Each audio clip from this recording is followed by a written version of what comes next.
Perfect director acknowledges serious concern regarding Sydney Sweeney movie's VOD release. The director of Sydney Sweeney's horror blockbuster Immaculate has addressed a major grievance raised by a number of fans regarding the film's recent VOD distribution. Michael Mohan voiced his thoughts about the most recent release of the picture through a complaint posted on X, Twitter about the film's comically dark tone in certain crucial scenes where it is difficult to understand what is happening. It turns out that the filmmaker shares the viewer's frustration and agrees wholeheartedly with the complaint. While the debate over whether the theatrical experiences is better than home viewing continues to be a divisive subject, the complaints over Immaculate's VOD release has raised one issue that supports the view that seeing a movie in cinemas is the only way to ensure audiences get the experience filmmakers intended. Immaculate received positive reviews when it was released earlier this year, and also became a reasonable success at the box office, thanks in part to the soaring popularity of its leading lady. However, its home video release has been slightly marred by the recurring complaint about how hard it is to see much of that is going on when watching in a room that is not completely dark.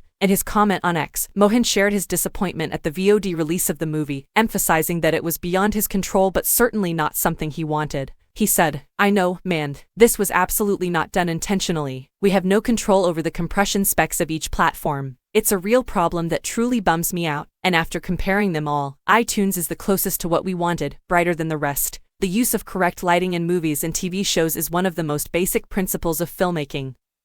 But all the experience in the world cannot account for how streaming platforms and networks choose to format the footage for home viewing. When many audiences choose to watch platforms such as Netflix or Prime Video via phones, laptops, and other smaller screen devices, the presentation of the videos are often compressed in a way that is done to save storage space and reduce latency over actual quality. The degradation of dark scenes in movies and TV shows is nothing new, and the complaints around Immaculate are just the latest in a long list of projects to fall victim to streamers' compression algorithms. Low-light scenes in The Batman, Game of Thrones, 2014 Seconds Godzilla and many more have drawn criticism when being watched in a regularly lit room. This once again highlights the challenges the industry faces when trying to connect the intention of filmmakers with the way audiences generally chose to consume their output.